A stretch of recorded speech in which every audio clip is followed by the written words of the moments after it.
I never thought the sound of handcuffs closing would be the saddest and, at the same time, the most liberating melody I would ever hear in my life. But that Tuesday morning, while rain beat against the windows of my home in the Garden District of New Orleans, I understood that a father's love has limits, and mine had been crossed with a slap to the face. My name is Arthur Coleman. I'm 70 years old. I'm a Southern man, raised with old manners, sweet tea on the porch, and respect for elders. Since my wife Mariah passed 10 years ago, I dedicated my life to maintaining our Victorian house and caring for our only son, Lucas. Lucas is 43 now. He used to be a good man, worked the docks with pride, but unemployment and whiskey transformed my boy into a bitter stranger who slept upstairs.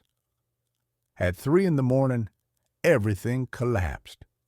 Lucas came home reeking of cheap bourbon and frustration. I was in the kitchen reading my Bible when he stumbled over the rug and knocked down the crystal vase Mariah loved. When I complained, something snapped in him. It wasn't just yelling this time. He grabbed my shoulders, shook me like a rag doll, and threw me against the oak sideboard. I felt my back crack. Then came the slap. The metallic taste of blood filled my mouth. He climbed the stairs without looking back, leaving his father bleeding on the kitchen floor. I could have cried. I could have run to my sister's house in Baton Rouge. Instead, I stood up, wiped the blood, and started baking. By dawn, I had made the buttery biscuits he loved as a child, prepared cheese grits, and brewed strong coffee. I set the table with Mariah's Brussels lace tablecloth and polished silverware. I prepared a feast for a king, or rather, for a judgment. At 7 o'clock, I made 2 phone calls that would change everything. The purple bruise on my cheek looked worse in the morning light. I studied it in the bathroom mirror while applying ice, watching the colors bloom like some grotesque flower. My split lip had crusted over during the night. At 70, I heal slower than I used to. The body remembers every injury longer, holds on to pain like a grudge. This wasn't the first time Lucas had hurt me. That's what shame does. It makes you hide the truth, even from yourself. 3 months ago, he shoved me so hard I fell against the dining room table, bruising my ribs. 6 weeks before that, he punched a hole in the wall next to my head when I asked him to look for work. Each time, I told myself it was the alcohol talking, not my son. Each time, I made excuses about falling or being clumsy to explain away the injuries. My sister Grace called every Sunday. She lived 2 hours away in Baton Rouge with her husband Robert. Grace always asked if I was eating enough, if the house was too much for me to manage alone.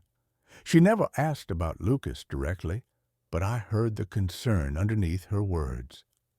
I always said everything was fine, that Lucas was just going through a rough patch, that he'd turn things around soon. But Tuesday morning, staring at my reflection, I couldn't lie anymore, not to Grace, not to myself. The man who raised Lucas to say his prayers and hold doors open for ladies was gone. In his place was someone I didn't recognize, someone who saw his elderly father as an obstacle rather than a person. I thought about Mariah constantly as I worked in the kitchen that morning. She died of cancer, withered away over 18 months while I held her hand and promised I'd take care of our boy. What would she think if she could see him now? What would she think of me for letting it get this far? The dough beneath my hands felt familiar, comforting. I had learned to make these biscuits from my own mother 60 years ago. She used to say that food made with love could heal almost anything. I wasn't sure if that was true anymore, but my hands remembered the motions. Fold, press, turn, fold again. The repetition was meditative, gave me time to think through what I was about to do. Mrs. Helen lived next door for 40 years. She retired from the bench 5 years ago after 3 decades as a family court judge.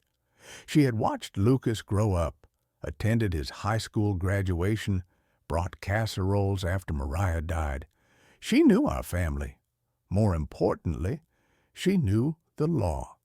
Officer James was different. He was younger, maybe 55, and we sat together in the third pew at St. Augustine's every Sunday. He led the men's Bible study group I attended on Wednesday nights. He was a good man, a father himself, someone who understood that love and accountability weren't opposites. When I called Mrs. Helen at 7 o'clock, my voice shook. I told her what happened at 3 in the morning, described the violence without minimizing it. There was a long silence on the other end of the line. Then she asked me one question. "Arthur, are you ready to do what needs to be done?" I looked at the breakfast spread I had prepared, at the empty chair where Lucas would soon sit, at the home Mariah and I had built together. "Yes," I said, "I'm ready." My second call to Officer James was shorter. He simply said he would be there at 8 o'clock and asked if I was safe until then. I assured him I was. Lucas never woke before 8 after a drinking night. I had time. The biscuits came out perfect, golden brown and flaky. The grits were creamy, seasoned exactly how Lucas liked them. The coffee filled the kitchen with its rich aroma. Everything was ready. I set 2 places at the table, mine and his, like we were about to have a normal Tuesday breakfast. But nothing about this morning was normal. I was about to serve my son something far more substantial than food. I was about to serve him consequences, boundaries, and the hard truth that even a father's love has limits that cannot be crossed. Upstairs, I heard the floorboards creak. Lucas was waking up. Lucas appeared in the kitchen doorway at 8:15, running his hands through his greasy hair. He wore the same stained undershirt he'd had on for 3 days. His eyes were bloodshot, his face puffy from alcohol and poor sleep. He looked at me, then at the feast laid out on the table, and something shifted in his expression. Not remorse. I had learned to recognize the difference, but satisfaction. He walked to the table slowly, deliberately, like a man surveying conquered territory. He picked up one of the warm biscuits, tore it in half, and took a bite. Then he looked directly at me with that crooked smile I had come to dread. "See, old man," he said, chewing loudly, "this is how things should be. You've finally learned your place in this house." The words landed like physical blows, but I kept my face neutral. I had spent 3 hours preparing for this moment, rehearsing what I needed to say and do. I couldn't afford to break character now. He continued talking between bites, describing how things were going to be different from now on. I would cook his meals, stay out of his business, stop nagging him about finding work or cutting back on drinking. He called it respect, but we both knew it was submission. He thought the violence had worked, that fear would keep me in line. I poured coffee into his cup with steady hands. My back ached where I had hit the sideboard. My lip throbbed with each heartbeat. But I moved around the kitchen like I had 1,000 other mornings, playing the role of the dutiful father who had accepted his fate. He asked why I was dressed so early, why I had set the table so formally. I told him I wanted to show him that I understood, that things would be better between us going forward. The lie tasted bitter, but it served its purpose. Lucas relaxed into his chair, reaching for more grits. That's when the doorbell rang.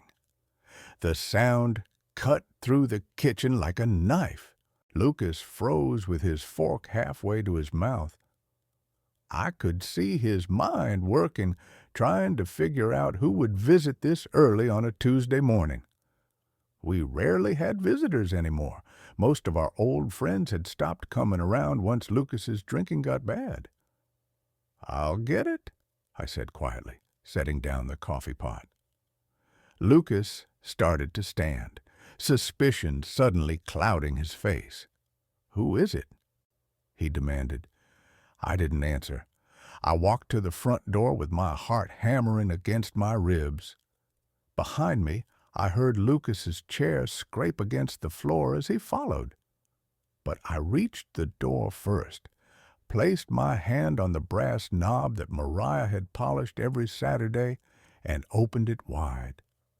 Mrs. Helen stood on the porch in her crisp linen suit, her silver hair perfectly styled despite the early hour. Behind her stood Officer James in his uniform and two other patrol officers I recognized from church.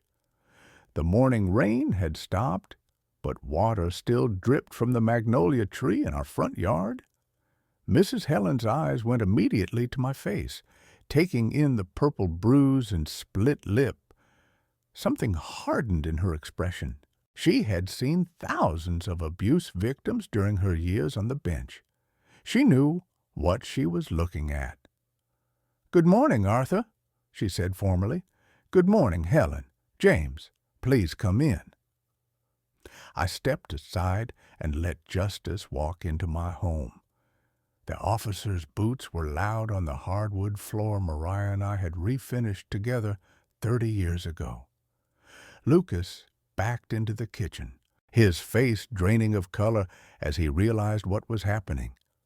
"What the hell is this?" he shouted, but his voice cracked on the last word. Officer James moved past me with the practiced efficiency of a man who had done this many times before. He began speaking in that official tone cops use, the one that makes everything real and final. He explained why they were there, what I had reported, what they had observed upon entering the home. Lucas looked at me with wild eyes. For a moment, I saw my little boy in there, the one who used to help me rake leaves and sat in Mariah's lap while she read him stories. But that little boy was buried under decades of bad choices and broken promises. "This is family business," Lucas screamed, backing against the refrigerator. "You can't do this." Mrs. Helen stepped forward, and her voice carried the weight of all those years on the bench. "It stopped being family business the moment you raised your hand to the man who gave you life." Lucas tried several more times to talk his way out, to minimize what he had done, to paint me as weak or confused or overreacting. But the bruise on my face told its own story. The damaged sideboard told its story. The fear I had been living with for months told its story. I walked over to stand in front of my son, close enough to smell the stale bourbon on his breath. My legs shook, but I made myself do it. I made myself say what needed to be said. "I love you, Lucas," I began, and my voice broke on his name. I had to pause, swallow, find my strength again. "I love you more than you'll ever understand. But I won't be your punching bag anymore. I won't live in fear in the house your mother and I built. I won't let you destroy yourself and take me down with you." The tears came then, running down Lucas's face as Officer James moved behind him. He begged me to change my mind, promised he would get help this time, swore he'd never touch me again. The same promises I had heard after every incident, every outburst, every crossed line. But this time, I didn't bend. I stood there and watched as they placed the handcuffs around his wrists. I watched as my only child was read his rights in my kitchen. I watched as they led him past the untouched breakfast feast, past the family photos on the wall, past the life we used to have. Lucas looked back at me from the doorway, and for just a second, the anger dropped away. What I saw underneath was worse, genuine confusion, like he couldn't understand how we had arrived at this moment, like the connection between his actions and these consequences was invisible to him. Then he was gone, loaded into the patrol car under gray morning light, and I was alone in my house for the first time in ways I had never been alone before. The house felt strange without Lucas in it. I had lived alone for a decade after Mariah died, but Lucas had been here for the past 2 years, filling the space with his noise and chaos and unpredictable moods. Now that he was gone, the silence wasn't peaceful. It was heavy, pressing down on me from every direction. I sat at the kitchen table and looked at the untouched feast. All that food, prepared with such care, now just a monument to what had happened. The biscuits were cold. The grits had formed a skin. The coffee had gone bitter. I couldn't bring myself to eat any of it. Mrs. Helen had stayed behind after the officers left. She sat across from me now, her hands folded on the lace tablecloth, waiting for me to speak first. That was Helen, always patient, always letting people come to their own realizations in their own time. "Did I do the right thing?" I finally asked. She reached across and covered my hand with hers. "Arthur, you did the only thing. That boy needed to face consequences years ago. Every time you forgave him, every time you made excuses, you taught him that his actions didn't matter." I knew she was right, but knowing didn't make it hurt less. "Mariah would have wanted me to give him another chance. Mariah would have wanted you safe," Helen corrected gently. "And she would have wanted Lucas to get the help he needs. Sometimes love means holding people accountable, not protecting them from themselves." After Helen left, I tried to clean up the kitchen, but my hands shook too badly. I ended up just sitting in Mariah's chair by the window, the one she used to read in every afternoon. Outside, the neighborhood was waking up. Mrs. Patterson walked her poodle. The mail truck made its rounds. Everything looked normal, like the world hadn't just tilted off its axis. My phone rang around noon. It was Grace. Somehow, she already knew. Small church communities have their own communication networks that work faster than any technology. She told me she was coming tomorrow, wouldn't take no for an answer, and I was too tired to argue. What I didn't tell anyone, not even Helen or Grace, was what I had found 2 weeks ago. I had been looking for my blood pressure medication in Lucas's room. He had a habit of borrowing things without asking. When I found the papers, loan documents, forged signatures, plans to take out a reversed mortgage on my house without my knowledge. Lucas hadn't just been living here rent-free, drinking up whatever money he got from odd jobs. He had been planning to steal my home, the house Mariah and I had worked 30 years to pay off. The house where we raised our son, where we celebrated Christmases and birthdays, where Mariah died in our bed upstairs. That discovery had changed everything. It showed me that the violence wasn't random or alcohol-fueled. It was strategic. Lucas was trying to break me down, make me dependent and afraid, so I would sign whatever papers he put in front of me. The physical abuse was just one tool in a larger plan. I had made copies of those documents and hidden them in my safety deposit box at the bank. I hadn't shown them to Helen or Officer James yet. The assault charge was enough for now, enough to get Lucas out of my house and into the system where he might finally get help. But those documents were my insurance policy, proof that this went deeper than one bad night. As the afternoon sun slanted through the windows, I thought about the past 2 years, all the times I had made excuses to myself and others, all the times I had chosen to believe Lucas's promises over my own observations, all the times I had put his comfort above my safety because I was his father, and fathers are supposed to protect their children, not the other way around. But at some point, the child becomes an adult. At some point, protection becomes enabling.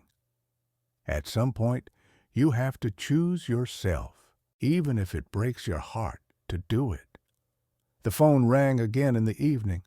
This time, it was a number I didn't recognize. I almost didn't answer, but something made me pick up. It was Lucas calling from the parish jail. His voice was different now, smaller, younger, scared. He asked if I would come bail him out, if we could forget this whole thing happened, if we could go back to how things were. "No, son," I said quietly. "We can't go back. I need you to understand something. What happened this morning, that's on you. The choices you made, the violence you used, the fear you created, that's all on you. I love you, but I won't sacrifice myself to save you from yourself anymore." He started crying then, really crying, and it took everything in me not to cave. But I stayed strong. I told him I hoped he would use this time to get help, to face his demons, to become the man I knew he could be. Then I hung up before my resolve could weaken. That night I slept in my own bed for the first time in months without fear. My body hurt from the attack. My heart hurt from the decisions I had made. But my mind was clear. I had drawn a line. I had chosen myself. And tomorrow, when Grace arrived, I would begin figuring out what came next. But tonight, I would rest. Tonight, the house was mine again. Grace arrived Wednesday afternoon in her practical Honda, loaded with groceries and determined concern. She took one look at my face and pulled me into a hug that lasted several minutes. My sister had always been the strong one in our family, the one who spoke her mind and took action while I deliberated and worried. She unpacked her bags in the guest room, the one that used to be Lucas's childhood bedroom before he claimed the master suite upstairs, and immediately began making chicken soup, as if hot broth could heal everything. Maybe it could heal some things. "Tell me everything," she said while chopping vegetables. "And I mean everything, Arthur. No more protecting that boy's reputation at the expense of your safety." So I told her, not just about Tuesday morning, but about the past 2 years, the escalating anger, the destroyed property, the smaller incidents of violence I had minimized or hidden. Grace listened without interrupting, but I could see her knuckles whitening around the knife handle. When I finished, she set down the knife carefully. "Why didn't you call me sooner?" Shame, I suppose. Pride. I kept thinking I could fix him, that the son Mariah and I raised was still in there somewhere. I kept thinking a father should be able to handle his own child. Grace's expression softened. "Arthur, he's not a child. He's a 43-year-old man who made choices. Bad choices. Violent choices. You're not responsible for fixing him. You're only responsible for keeping yourself safe. That evening, Grace insisted on helping me go through Lucas's room systematically. I had been avoiding it since Tuesday, afraid of what else I might find, but Grace was right. I needed to know exactly what I was dealing with. We found more than I expected. Beyond the loan documents I had already discovered, there were emails printed out on crumpled paper, correspondence with a lawyer about declaring me mentally incompetent. There were notes in Lucas's handwriting listing my supposed symptoms: forgetfulness, confusion, inability to manage finances. All lies, but documented lies that could have been used against me in court. Grace sat on Lucas's bed, reading through the papers with a lawyer's eye. She had worked as a paralegal before retiring. This is elder abuse, Arthur, not just the physical violence. This is financial exploitation and psychological manipulation. He was building a case to take everything from you. The most chilling discovery was a half-empty bottle of prescription pills in his nightstand drawer. I didn't recognize the medication name, but Grace looked it up on her phone. They were powerful sedatives, the kind that could make an elderly person appear confused or mentally declining if administered regularly in small doses. "Have you felt unusually tired lately?" Grace asked carefully. "Foggy?" I thought back over the past few months. There had been mornings when I woke up groggy, afternoons when I couldn't seem to focus. I had attributed it to age, to poor sleep, to stress. But my coffee pot was always left out on the counter, and Lucas was usually the first one in the kitchen each morning. "Maybe," I admitted, "but I don't know for sure." "We're taking you to Dr. Morrison tomorrow for blood work," Grace decided. "We need to document everything."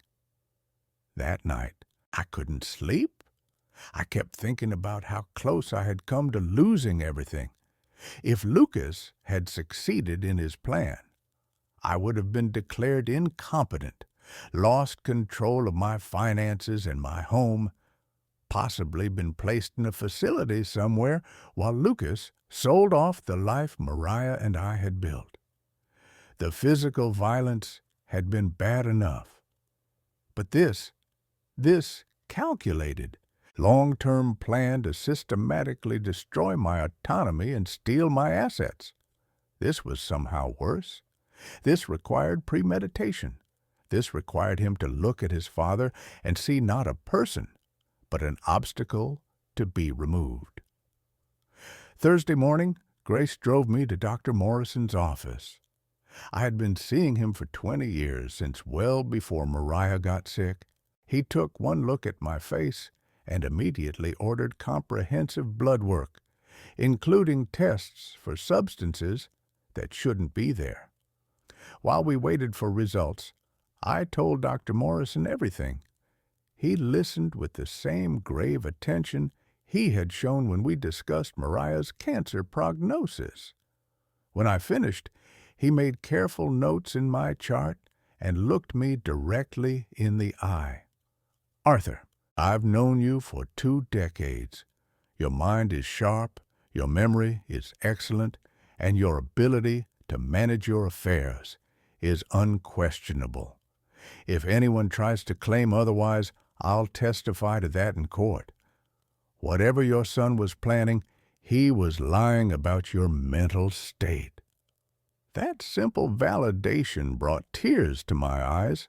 For months, Lucas had been subtly suggesting I was declining, forgetting things, getting confused.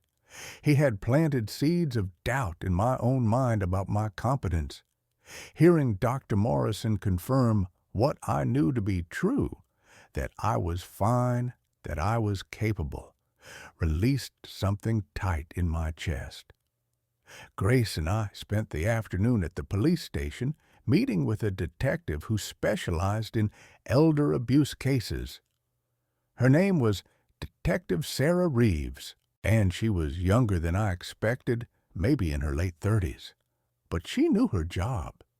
She listened to our account, examined the documents we had brought, and took detailed photographs of my injuries.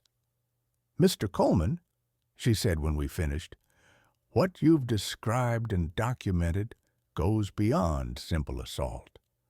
This is systematic elder abuse with intent to commit fraud. The physical violence was part of a larger pattern to control and exploit you." She explained that the assault charge Lucas currently faced could be upgraded based on this new evidence. More importantly, the financial crimes carried serious penalties. Lucas wasn't just looking at a few months for hitting his father. He was potentially looking at years for attempted fraud, forgery, and elder exploitation. "I want him to get help," I told Detective Reeves. "I don't want to destroy him, but I also can't let this go unpunished." She nodded with understanding I hadn't expected. The two things aren't mutually exclusive. The system can mandate treatment as part of any sentence. Sometimes consequences are the only thing that forces people to face their problems. As Grace and I drove home that evening, I felt something I hadn't felt in years: agency. For so long, I had been reactive, responding to Lucas's moods and violence, trying to keep peace, trying to fix things. Now I was taking action. I was building a case. I was protecting myself and, in a strange way, protecting Lucas from his own worst impulses. The house felt different now. It still felt empty without Lucas, but the emptiness was starting to feel less like loss and more like possibility. Like maybe, for the first time in a long time, I could breathe. Dr. Morrison called Friday morning with the blood work results. His voice was careful, professional, but I heard the anger underneath. The tests had found traces of the sedative from Lucas's nightstand in my system, consistent with regular low-dose administration over an extended period. "Arthur, someone has been drugging you," he said bluntly. "Not enough to cause obvious impairment, but enough to make you tired, foggy, less sharp. Enough to make you doubt yourself and appear less competent to others who might be watching." Grace stood beside me as I took the call, her hand on my shoulder. When I hung up, she immediately called Detective Reeves with the news. This changed everything. This transformed Lucas's plan from theoretical to documented. He hadn't just been thinking about exploiting me. He had been actively doing it. The weekend passed in a blur of legal consultations. Grace's husband, Robert, drove up from Baton Rouge, and together we met with an attorney Helen had recommended, a woman named Patricia Williams, who specialized in elder law. Patricia was in her 50s, professional but warm, and she took our case seriously from the first moment.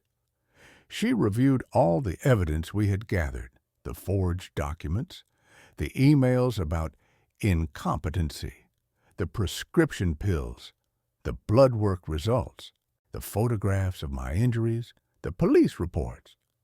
She made notes in a leather-bound notebook and occasionally looked up at me with expressions that ranged from sympathy to outrage. "Mr. Coleman, you have an exceptionally strong case," she finally said. "Your son committed multiple serious crimes, but I need to ask you a difficult question. What outcome do you want from this?" I had been thinking about that question since Tuesday morning. I want justice.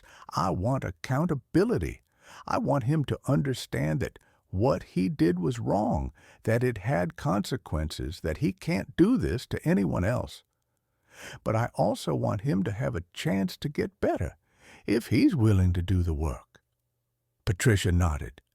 Then we need to approach this strategically. The prosecutor will want to pursue the strongest charges possible: assault, fraud, elder abuse, possibly attempted theft.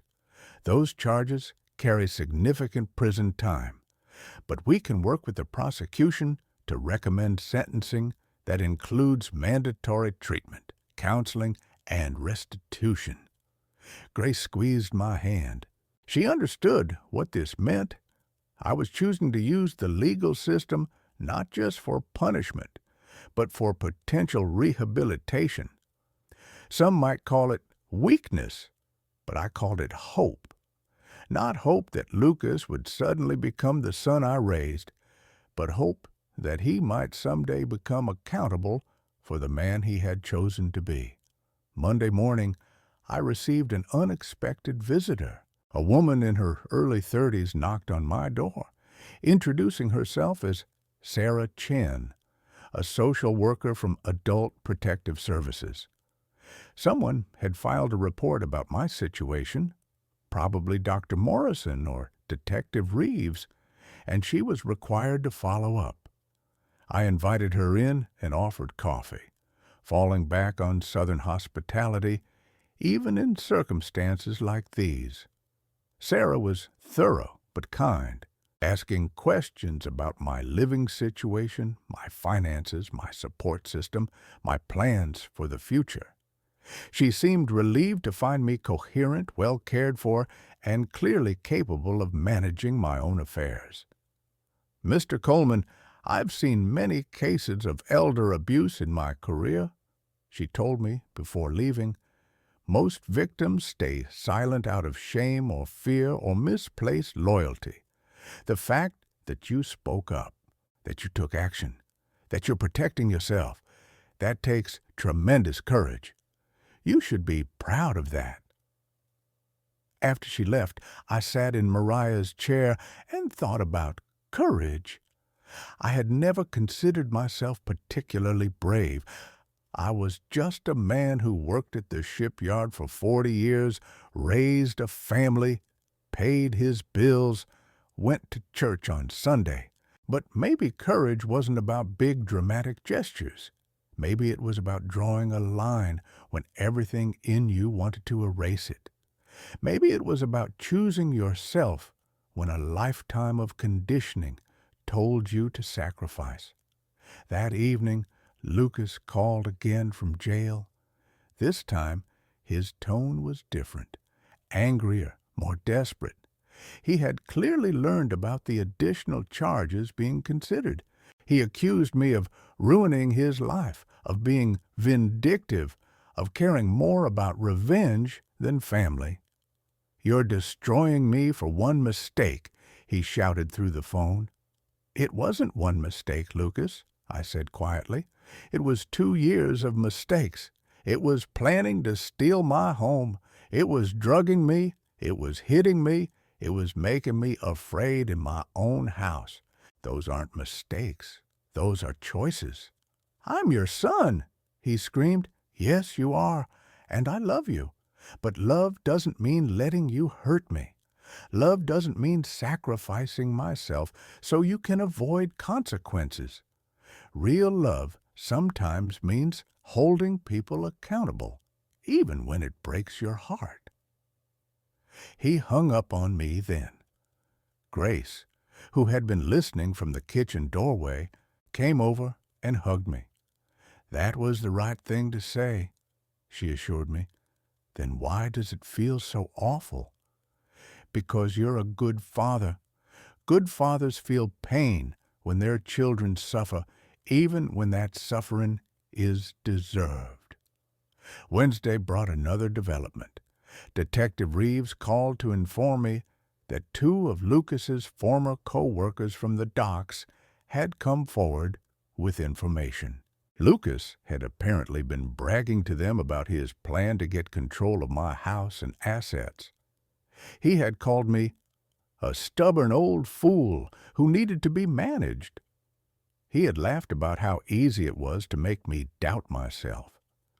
Those statements from neutral third parties strengthened the prosecution's case significantly. Lucas couldn't claim this was a misunderstanding or that I was exaggerating.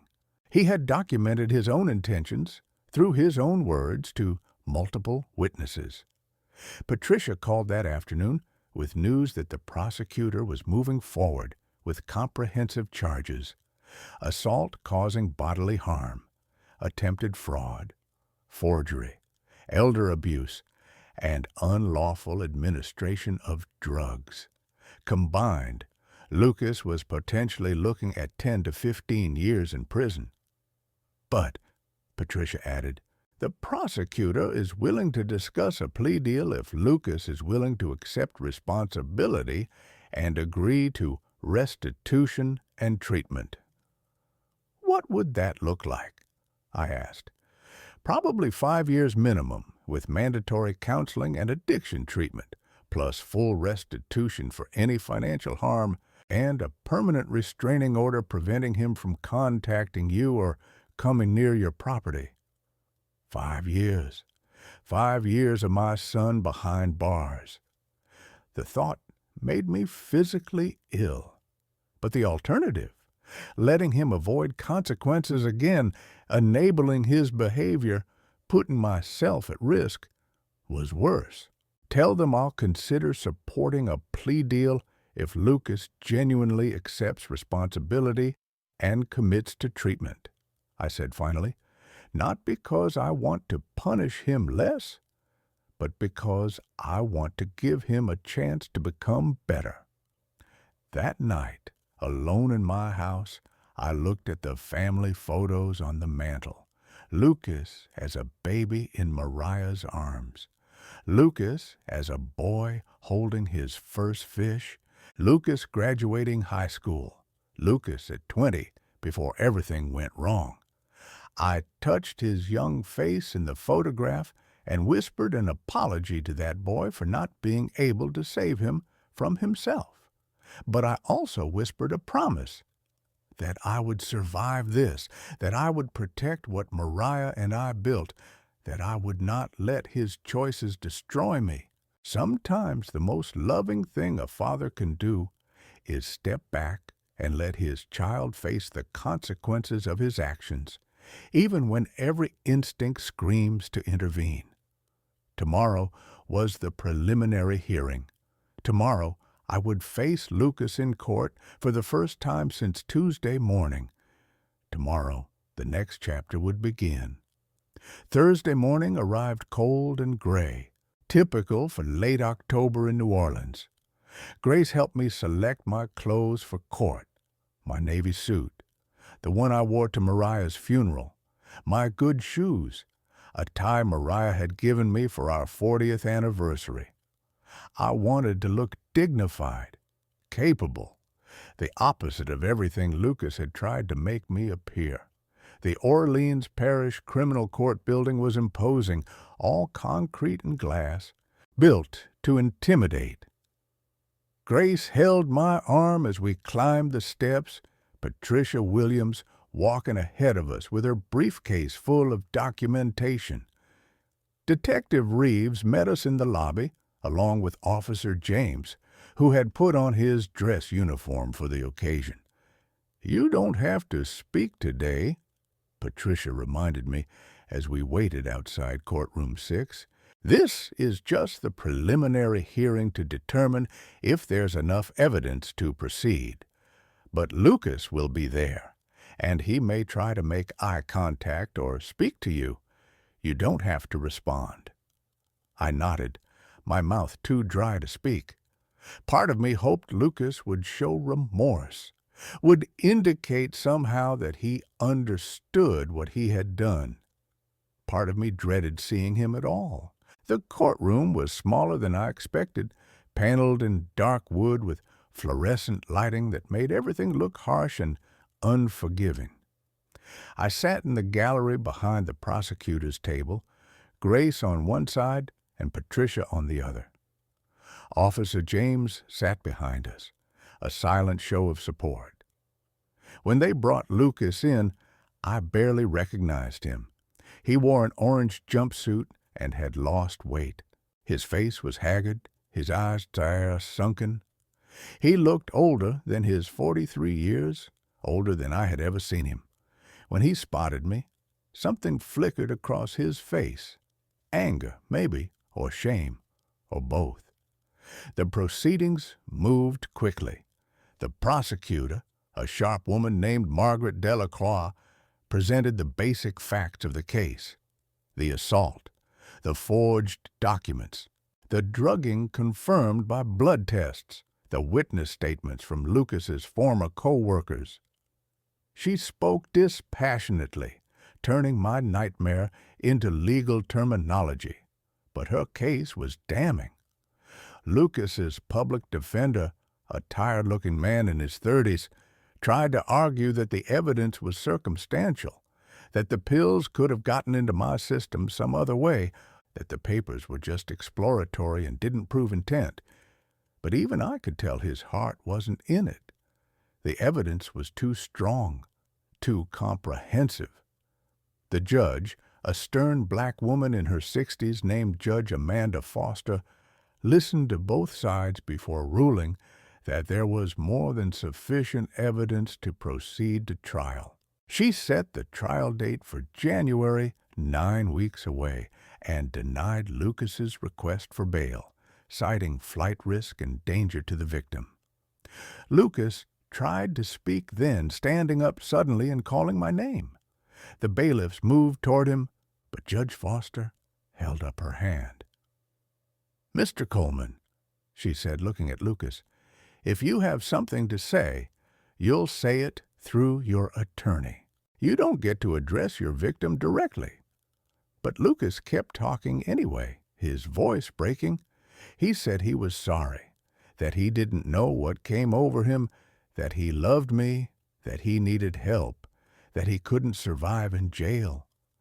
The words tumbled out desperately, and I could see the boy I raised somewhere in there, terrified and broken. Judge Foster cut him off. "Mr. Coleman, you'll have the opportunity to express remorse through the proper channels. Right now, you need to sit down and let these proceedings continue." The bailiffs guided Lucas back to his seat. He looked at me one more time before they let him out, and in his eyes I saw something I hadn't seen before: genuine fear. Not fear of consequences, but fear of what he had become. Fear of the irreversible damage he had done. After the hearing ended, Patricia walked us to the courthouse steps. That went as well as we could have hoped. The evidence is strong, and Judge Foster takes elder abuse cases very seriously. The prosecutor is going to reach out about a plea deal in the next few weeks. Grace and I drove home in silence. What was there to say? My son was going to prison. Justice was being served, but justice felt hollow and sad, nothing like the relief I had expected. That evening, Lucas's public defender called my house.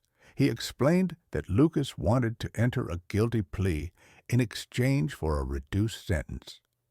He was willing to accept full responsibility, to undergo treatment, to agree to the restraining order and restitution. He was, according to his attorney, finally ready to face what he had done. "My client asked me to tell you something," the attorney said hesitantly. "He said to tell you that he's sorry, that he knows sorry isn't enough, that he doesn't expect forgiveness.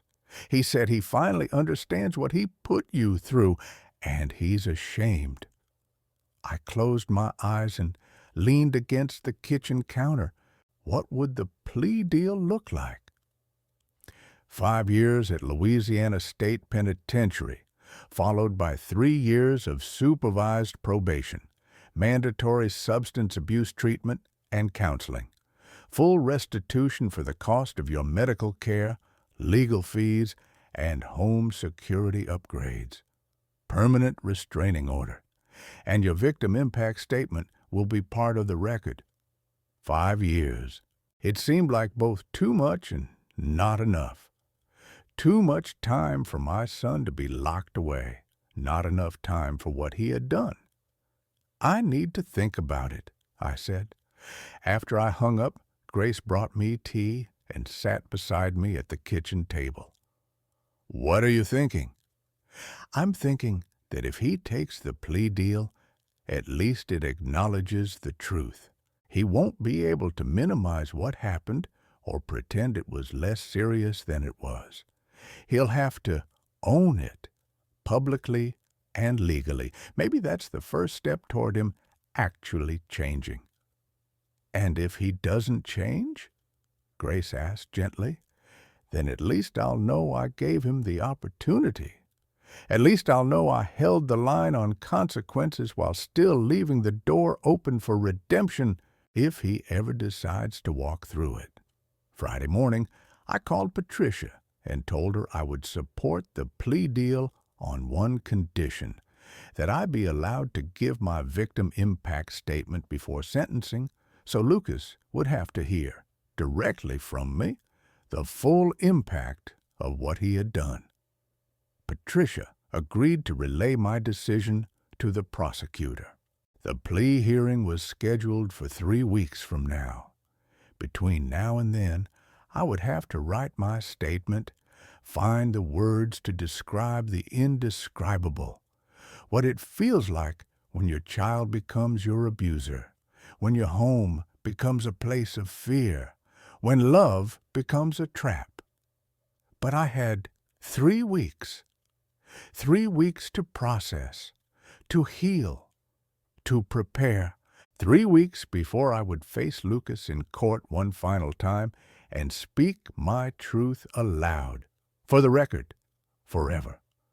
3 weeks before this chapter could finally close and the next one could begin. The victim impact statement took me 2 weeks to write. I filled notebooks with crossed-out sentences, trying to find words adequate to the task.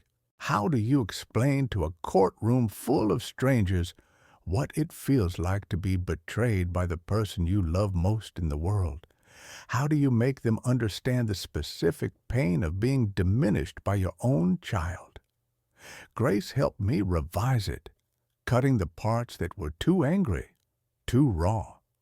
Patricia reviewed the legal aspects, ensuring nothing would jeopardize the plea deal.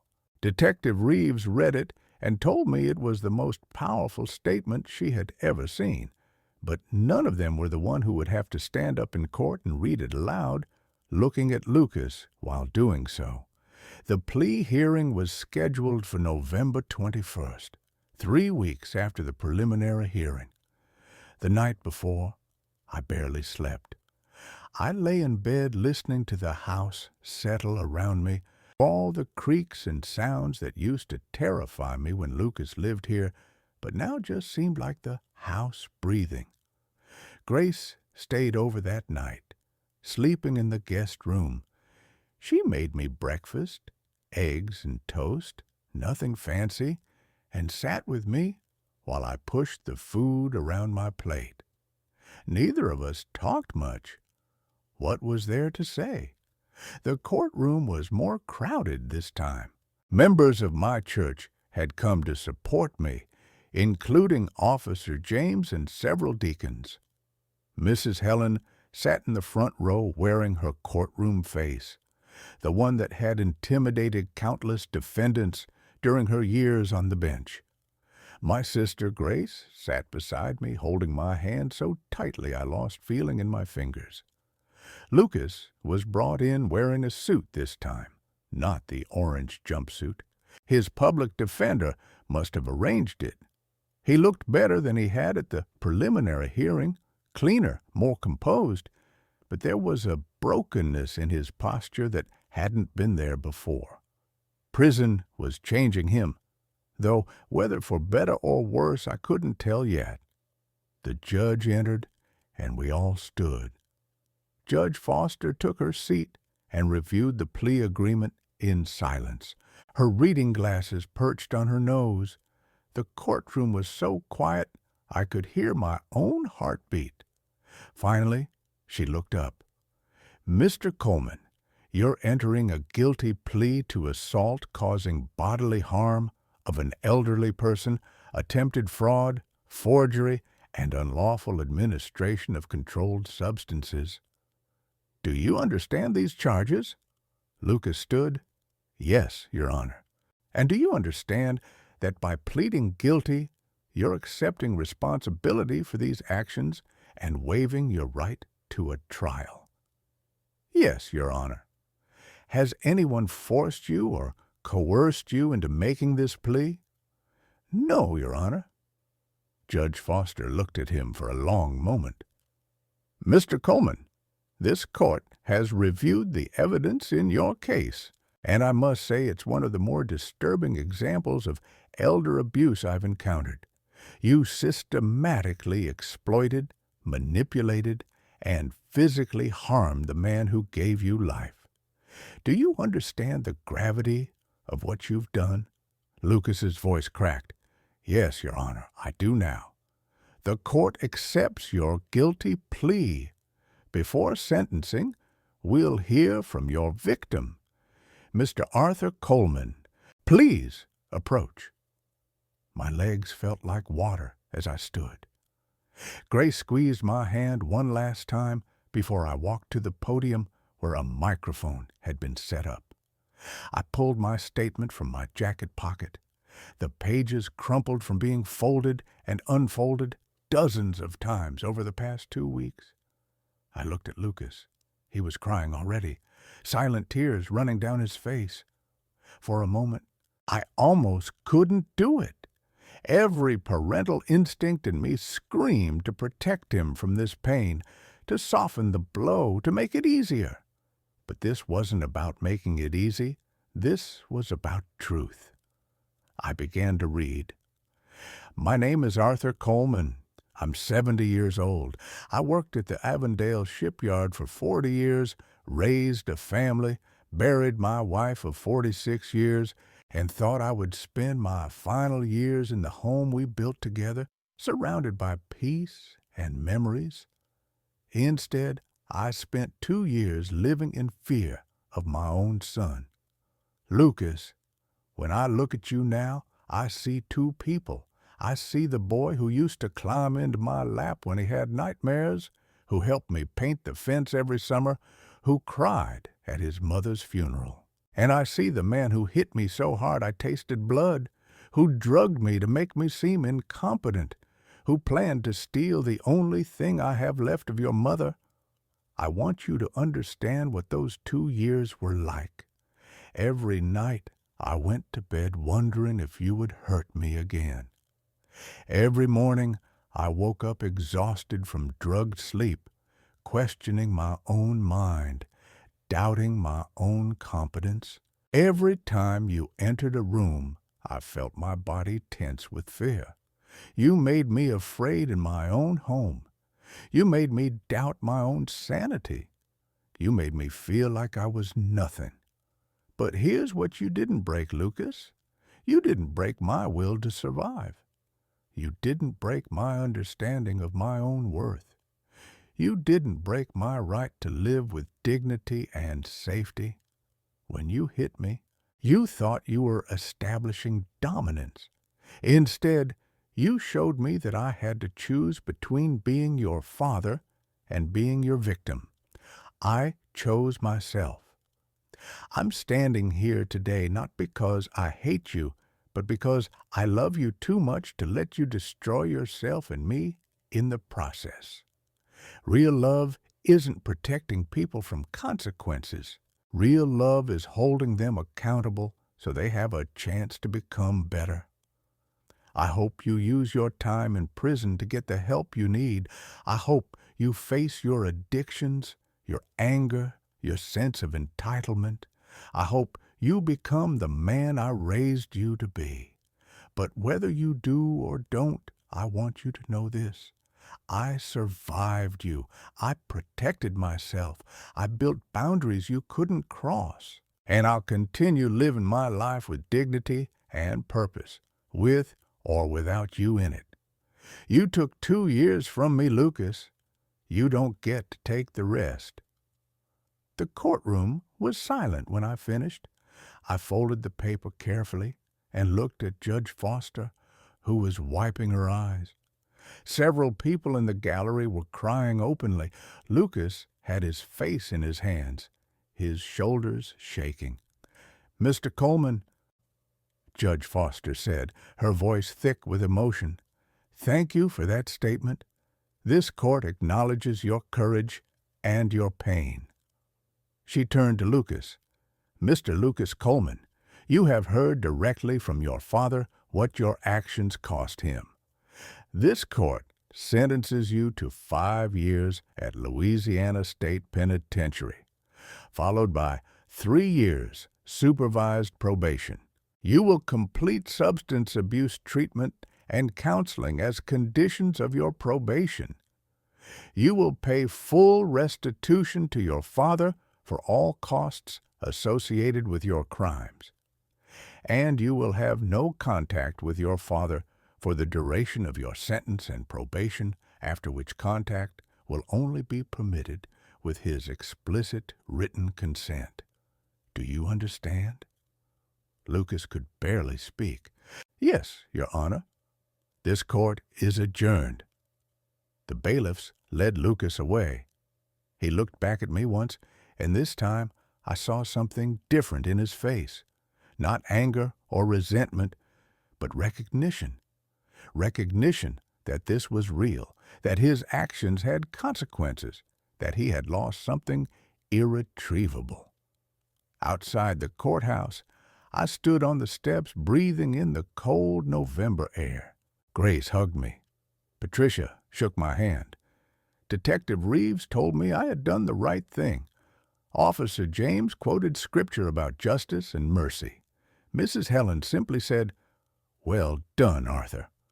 But the person I wanted to talk to wasn't there. Mariah was gone, had been gone for 10 years, and I would never know what she would have thought about this day. Would she be proud that I stood up for myself? Would she be devastated that our son was going to prison? Would she understand that I had no choice? I would never know. All I knew was that I had survived. I had spoken my truth. I had drawn the line that needed to be drawn. And now, somehow, I had to figure out how to live with all of it. The first month after the sentencing was strange. The house felt simultaneously too empty and too full.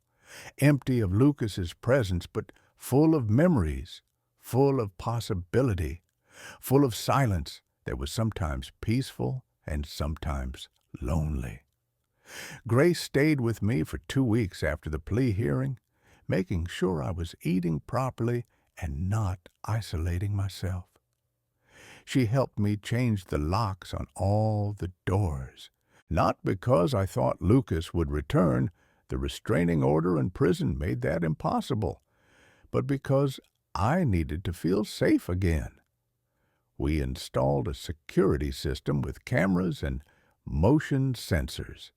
The house became my fortress, my sanctuary, the place where I could finally breathe. Detective Reeves called in mid-December to inform me that Lucas had been officially transferred to Louisiana State Penitentiary and had been enrolled in the prison's substance abuse treatment program. She said the program director was impressed with his engagement so far, that he seemed genuinely committed to change. I thanked her for the update, but didn't ask for more details. Lucas's journey now was his own. Mine was separate. The restitution payments began arriving in January, deposited directly into my bank account by the state. The money covered my medical bills, my legal fees, and the cost of the security system. There was enough left over that I could afford to make some repairs to the house that I had been putting off, fixing the leaky roof, repainting the exterior trim, replacing the worn carpet in the upstairs hallway. Each repair felt like reclaiming something. This was my house again, mine and Mariah's, not a place where I lived in fear. I could walk through every room without tensing. I could sleep through the night without waking at every sound. I could eat breakfast at the kitchen table without preparing for attack. In February, I started attending a support group for survivors of elder abuse that Detective Reeves had recommended. The group met every Thursday evening at a community center near City Park. At first, I went reluctantly, embarrassed by the need for it. But hearing other people's stories, men and women who had been exploited, manipulated, and harmed by their own family members, made me feel less alone. There was George, 78, whose daughter had emptied his bank accounts. There was Patricia, 67, whose son had physically abused her for 3 years before she found the courage to report him. There was William, 82, whose grandson had forged his signature on a reverse mortgage. We were all survivors. We had all chosen ourselves when it would have been easier to stay silent. The group facilitator, a social worker named Marcus, taught us that healing wasn't linear. Some days I felt strong and proud of what I'd done. Other days I felt guilty and wondered if I had been too harsh, too unforgiving.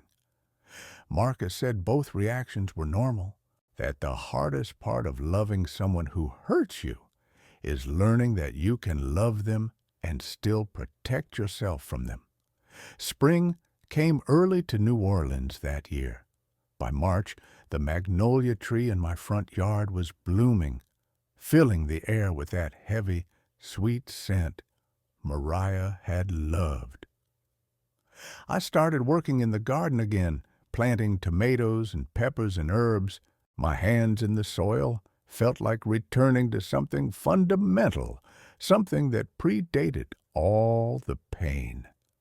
Mrs. Helen came over one Saturday in April with iced tea and settled into the porch chair beside mine. We sat in comfortable silence for a while, watching the neighborhood come alive with spring activity. Children riding bikes, couples walking dogs, life continuing in its ordinary way. "How are you really doing, Arthur?" she finally asked. I thought about the question. Some days are harder than others. I still think about him constantly. I wonder if he's getting the help he needs, if he'll come out of prison better or worse, if he'll ever truly understand what he did. But I don't regret what I did. I can't regret choosing to survive. Helen nodded. That's wise. Survival doesn't mean you stop loving him. It just means you love yourself enough not to be destroyed by him. In May, I received a letter from Lucas. It came through Patricia Williams, who had screened it first to make sure it complied with the restraining order. No demands, no manipulation, no contact information that would allow me to respond. The letter was simple, handwritten on prison stationery. He wrote that he was 3 months sober, attending AA meetings, working with a therapist to understand his anger and entitlement. He wrote that he had finally realized the full extent of what he had done to me, that the reality of it hit him during one of his counseling sessions, and he had broken down completely. He wrote that he didn't expect forgiveness, didn't even think he deserved it, but wanted me to know that he was trying to become better. He ended with an apology that felt different from all his previous apologies. This one didn't make excuses.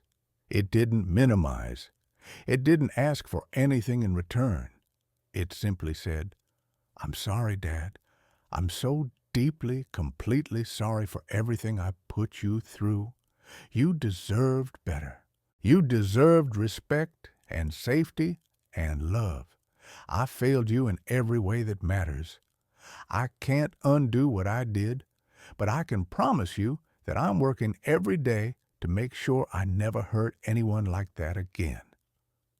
I read the letter 3 times, then put it in the drawer of my desk. I didn't know if I believed it. I didn't know if Lucas would maintain this clarity or if it would fade once he left the structured environment of prison. But for the first time since everything happened, I felt something other than fear or anger when I thought about him. I felt sad. Sad for what he had become, sad for what we had lost, sad for the future we wouldn't share. But sadness was better than terror. Sadness was an emotion I could live with. June brought my 71st birthday. Grace and Robert drove up from Baton Rouge.